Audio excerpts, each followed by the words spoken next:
Hi friends, welcome to my channel. இன்னைக்கு நம்ம பார்க்க போகிறது ஒரு சூப்பரான prawn தொக்குங்க, இறால் தொக்கு. இதை எப்படி செய்யறதுன்னு பார்க்கலாம். இதில் என்ன ஸ்பெஷல் அப்படின்னா, ஒவ்வொரு குக்கிங்க்குமே பார்த்தீங்கன்னா எப்படி வந்து நம்ம ஹை ஃப்ளேமில் வச்சு குக் பண்ணுறோமா இல்லை விறகடுப்பில் குக் பண்ணுறோமா, அந்த ஃப்ளேம்க்கு ஏற்ற மாதிரி நம்மளுடைய டிஷ்ஷுடைய டேஸ்ட் வந்து மாறும். இந்த ப்ரானை வந்து அந்த மாதிரி ஒரு மெத்தடில் தான் நான் வந்து இன்றைக்கி குக் பண்ண போகிறேன். நார்மல் கேஸ் அடுப்பில் தான். இது நம்ம ரொம்ப சூப்பராக சிம்பிளாக எப்படி செய்யலான்னு பார்க்கலாம். ரொம்ப டேஸ்டியாக இருக்கும். வாங்க வீடியோக்குள்ளே போகலாம்.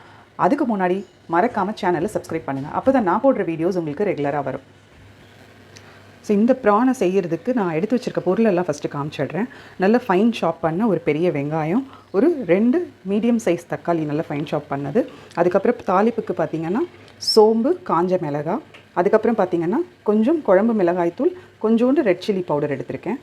நல்ல ஃபைனாக சாப் பண்ண கார்லிக், கருவேப்பிலை, கொத்தமல்லி, ப்ரான். இன்றைக்கி நான் 1/2 கிலோ ப்ரான் எடுத்து க்ளீன் பண்ணி நல்லா மஞ்சத்தூள் போட்டு வாஷ் பண்ணி எடுத்திருக்கேன். அது கூட வந்து நமக்கு தாளிப்புக்கு வந்து கரம் மசாலா, இதை நான் வந்து ஆல்ரெடி பவுடர் பண்ணி வச்சுருக்கேன். பட்டை, கிராம்பு, ஏலக்காய் போட்டு பவுடர் பண்ணி வச்சுருக்கேன். இது கூட கொஞ்சம் தேவையான அளவு இஞ்சி பூண்டு பேஸ்ட் வந்து அரைச்சி வச்சுருக்கேன். கொஞ்சமாக இந்த இஞ்சி பூண்டு பேஸ்ட் யூஸ் பண்ணுவோம். ஸோ இந்த ப்ரான் இப்போ எப்படி குயிக்காக செய்கிறதுன்றதை பார்த்துக்கலாம். ஸோ இதுக்கு நான் வந்து ஒரு கடாயை வந்து அடுப்பில் வச்சுருக்கேன். இதுக்கு வந்து பார்த்திங்கன்னா எந்த கடாயாக இருந்தாலும் ஓகே. பட் இந்த இதில் குக்கிங் மெத்தட் தான் ரொம்ப இம்பார்ட்டண்ட். இந்த ப்ரான் பண்ணுறது நார்மலாக நம்ம ப்ரான் தொக்கு பண்ணுற மாதிரி பண்ணுறது அது யூஸ்வலாக நம்ம வீட்டில் பண்ணுறது. பட் இதில் வந்து குக்கிங் மெத்தட் ரொம்ப இம்பார்ட்டன்ட். ஸோ அதனால் எல்லாமே நீங்கள் ரெடி பண்ணி வச்சுட்டு அதுக்கப்புறமா நீங்கள் வந்து என்ன பண்ணுங்கள், அடுப்பில் கடாய் வைங்க. ஸோ இது வந்து நம்ம வந்து நல்ல ஃப்ளேம் வந்து ஃபுல்லாக வச்சு குக் பண்ண போகிறோம். அதில் தான் அந்த டேஸ்ட், அந்த ஸ்மோக்கி ஃப்ளேவரோட அந்த டேஸ்ட் இருக்கும்.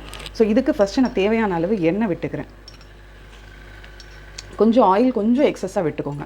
நீங்கள் யூஸ்வலாக பண்ண போகிற குவான்டிட்டிக்கு ரெகுலராக எவ்வளோ ஆயில் விடுவீங்களோ அதை விட ஒரு 2-3 ஸ்பூன்ஸ் எக்ஸ்ட்ராவாக ஆயில் விட்டுக்கோங்க. ஏன்னா இதில் வந்து தண்ணி நம்ம பெருசாக ஆட் பண்ண மாட்டோம். ஸோ இப்போ இந்த ப்ரானுக்கு தேவையான அளவு நான் ஆயில் ஆட் பண்ணியிருக்கேன். எண்ணெய் சூடாகட்டும். ஸோ எண்ணெய் சூடாகிடுச்சு. இப்போ நம்ம வந்து ஃபாஸ்ட்டாக வந்து நம்ம ஒரு பொருளாக இதில் இப்போ ஆட் பண்ண போகிறோம். ஃபஸ்ட்டு நான் தாளிப்புக்கு எடுத்து வச்சுருக்கிற சோம்பையும் இந்த காஞ்ச மிளகாயும் இதில் ஆட் பண்ணிக்கிறேன்.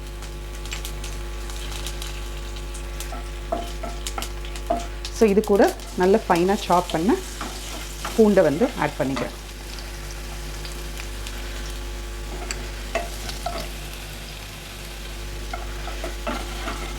பூண்டு ஒரு 10 செகண்ட் அப்படி வதங்கின உடனேயே நீங்கள் இது கூடவே வந்து நம்ம கட் பண்ணி வச்சுருக்கிற அந்த வெங்காயத்தையும் இதில் ஆட் பண்ணிடலாம்.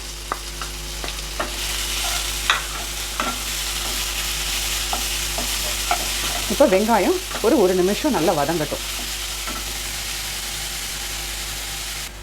ஸோ இந்த ஸ்டேஜில் வந்து வெங்காயம் கொஞ்சம் நல்லா வதங்கினதுக்கப்புறம் இதில் நான் ஒரு 1/2 ஸ்பூன் இஞ்சி பூண்டு பேஸ்ட் ஆட் பண்ணுறேன். இதுக்கு இஞ்சி பூண்டு பேஸ்ட் ரொம்ப வேண்டாம், 1/2 ஸ்பூன் போதும். இதில் அந்த பூண்டு கட் பண்ணி போடுறது தான் வந்து இதுக்கு வந்து டேஸ்ட்டே. அதே மாதிரி சமைக்கும்போது வந்து இதில் யூஸ்வலாக நம்ம வீட்டில் பண்ணுற ப்ரான் தொக்கு மாதிரி சொல்லலாம், இல்லை நல்ல ட்ரை ஃப்ரையாகவும் இதை பண்ணலாம். ஆனால் சமைக்கும் போது ரொம்ப இம்பார்ட்டண்ட் அந்த சமையலுடைய டேஸ்ட் வந்து ஒரு தடவையும் மாறுறதுடைய ரீசன் என்ன மாதிரி நம்ம ஃப்ளேம் வச்சு குக் பண்ணுறோம் அப்படின்றது தான். சிம்மிலேயே வச்சு குக் பண்ணுற ஃபுட் வந்து ஒரு மாதிரி டேஸ்ட் கொடுக்கும். நல்ல ஹை ஃப்ளேமில் நல்ல விறகடுப்பில் செய்யும்போது அந்த நெருப்புக்கான ஒரு டேஸ்ட் கொடுக்கும்.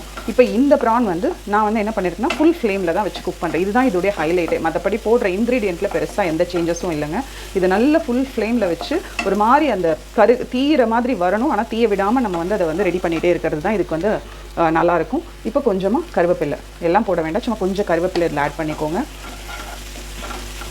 அதை ஒரு வதக்கினதுக்கப்புறம் நம்ம எடுத்து வச்சுருக்கிற அந்த மிளகாத்தூளை இதில் போட்டுருங்க. இப்போ மிளகாத்தூள் ஆட் பண்ணோன்னே கொஞ்சம் ட்ரை ஆகும். இந்த ஸ்டேஜில் உங்களுக்கு தேவைப்பட்டால் 1 ஸ்பூன் எண்ணெய் விட்டுக்கோங்க. ஏன்னா அதுவுமே நல்லா வந்து ரோஸ்ட் ஆகணும் இந்த மிளகாத்தூளுமே இந்த இதில்.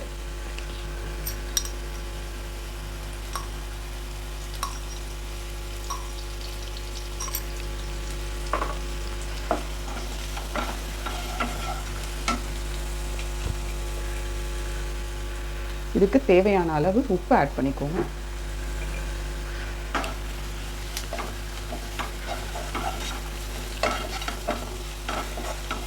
இது ஒரு 20 செகண்ட் நல்ல அந்த மிளகாத்தூளை எண்ணெயில் ஹை ஃப்ளேமில் வதக்கினதுக்கப்புறம் நம்ம எடுத்து வச்சுருக்கிற அந்த தக்காளியை கட் பண்ணி வச்சுருக்கேன் ஃபைனாக. அந்த தக்காளியை இதில் ஆட் பண்ணிடுங்க. அரைச்சி போட்டாதீங்க. நல்ல கிரேவியாக வேணும்னா அரைச்சி போடலாம். பட் இது வந்து நான் வந்து நல்ல ட்ரையாக தொக்கு மாதிரி தான் செய்ய போகிறேன். ஸோ அதனால் வந்து ஃபைன் ஷாப் பண்ணினா தக்காளியை வந்து இதில் ஆட் பண்ணிக்கோங்க. ஸோ இதுவுமே நல்ல ஃபுல் ஃப்ளேமில் வந்து நல்லா குக் ஆகணும். இது ஒரு 1 நிமிஷம் இந்த தக்காளி வதங்கட்டும். ஸோ ஆல்மோஸ்ட் இது நல்ல ஹை ஃப்ளேமில் வந்து பார்த்திங்கன்னா நல்லா வதங்கிட்டு வருது, எண்ணெய் பிரிஞ்சு வர ஆரம்பிக்குது. இந்த ஸ்டேஜில் நம்ம என்ன பண்ண போகிறோம்னா கொஞ்சமாக இந்த கரம் மசாலா, பட்டை, கிராம்பு, ஏலக்காய் பொடி ஆட் பண்ண போகிறோம். இது வந்து நீங்கள் முழுசாக பட்டை, கிராம்பு, ஏலக்காய் ஆட் பண்ணுறதா இருந்தால் எண்ணெய் விட்டதுக்கப்புறம் ஆட் பண்ணிக்கோங்க.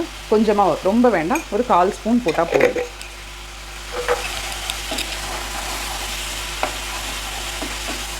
இதை போட்டு ஒரு கிளறிட்டு இப்போ வந்து நம்ம எடுத்து வச்சுருக்கிற ப்ரான் நல்லா தண்ணியை வடிச்சிட்டு அந்த ப்ரானை வந்து நம்ம இதில் ஆட் பண்ணிக்கலாம். இந்த எடுத்து வச்சுருக்கிற ப்ரானை வந்து இதில் ஆட் பண்ணிடலாம். இப்போ வரைக்குமே நான் எங்கேயுமே வந்து அடுப்பை குறைக்கவே இல்லைங்க. ஸோ இது எல்லாமே இந்த ஆயிலே நல்லா குக் ஆகி வரணும். ப்ரானை நல்ல ஒரு 30 செகண்டுக்கு நல்லா இந்த மாதிரி அந்த மசாலாவோடு சேர்த்து ஃபஸ்ட்டு கிளறி கொடுங்க. நல்லா இப்படி வதக்கிட்டதுக்கப்புறமா ஒரு 2 நிமிஷம் நம்ம வந்து 2லேருந்து 3 நிமிஷம் இதை குக் பண்ணணும். தண்ணி எதுவும் ஆட் பண்ண வேண்டாம். ஜஸ்ட் இதுக்கு வந்து மூடி போட்டு குக் பண்ணும்போதே அந்த எவாப்ரேட் ஆகிற வாட்டர்லேயே வந்து அது வந்து பார்த்திங்கன்னா நல்லா குக் ஆகிடும். ஸோ இது வந்து ஒரு 30 செகண்டுக்கு நல்லா வதக்கி விடுங்க. ஸோ நல்லா இந்த மாதிரி ஒரு 30 செகண்ட் வதக்கினதுக்கப்புறமா நம்ம இதை வந்து மூடி போட்டு ஒரு 3 நிமிஷம் வந்து குக் பண்ணி எடுத்துக்கலாம். இப்போ வந்து ஃப்ளேமை இந்த ஸ்டேஜில் வந்து கொஞ்சம் ஃப்ளேம் வந்து கம்மி பண்ணிவிடுங்க, இல்லைனா அடி பிடிக்கிறதுக்கு சான்சஸ் இருக்குது. ஸோ இப்போ இது வந்து ஒரு 3 நிமிஷம் நல்லா குக் ஆகட்டும்.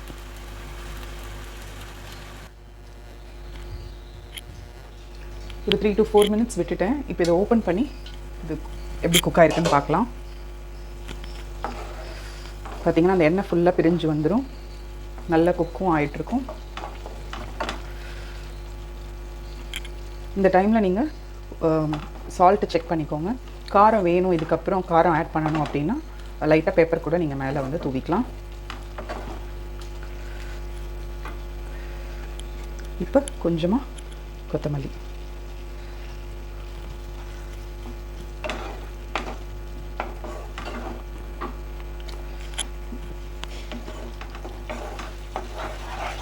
இப்போ ஃப்ளேமை நல்லா ஹையில் வச்சுருங்க.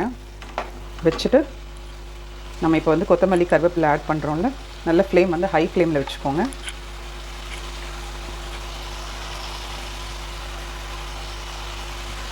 நல்ல 1 நிமிஷம் நல்லா ஹை ஃப்ளேமில் இப்படி கிளறி கொடுங்க.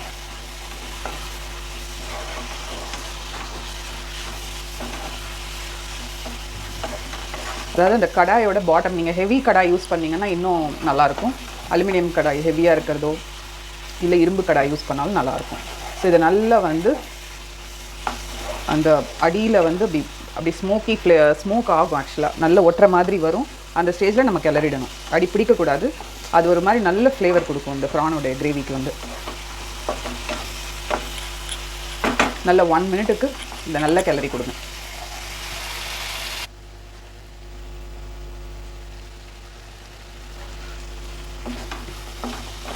ஸோ சூப்பராக அந்த ப்ரான் இப்போ ரெடி ஆகிடுச்சு. இதே மாதிரி நீங்களும் இதை வந்து ட்ரை பண்ணி பார்த்துட்டு எனக்கு கமெண்ட் பண்ணுங்கள். ரொம்ப சூப்பராக இருக்கும். இதை நீங்கள் ரைஸோட, இட்லி தோசைக்கும் சாப்பிடலாம். நல்ல ஒரு ரசம் சூடாக வச்சுட்டு அது கூடயும் இது சாப்பிட்டிங்கன்னா ரொம்ப சூப்பராக இருக்கும். இதை நீங்கள் கண்டிப்பாக மறக்காமல் ட்ரை பண்ணுங்கள். ட்ரை பண்ணிவிட்டு கண்டிப்பாக வந்துட்டு உங்கள் ஃப்ரெண்ட்ஸுக்கும் ஃபேமிலிஸ்க்கும் இந்த வீடியோஸை ஷேர் பண்ணுங்கள். சேனலை சப்ஸ்கிரைப் பண்ணுங்கள். தேங்க்யூ.